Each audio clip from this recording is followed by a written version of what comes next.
Ayan guys. Ayan. Ganun na lang natin guys ha. Kasi hindi siya makita talaga guys. Sobrang ano. Ayan. Ikot natin siya.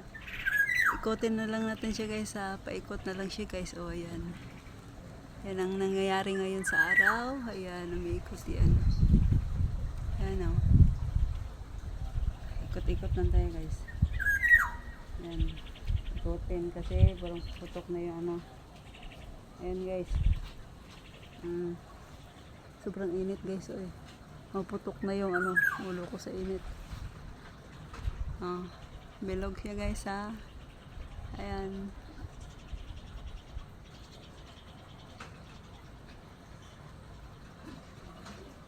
Init na kayo eh. Agoy, agoy.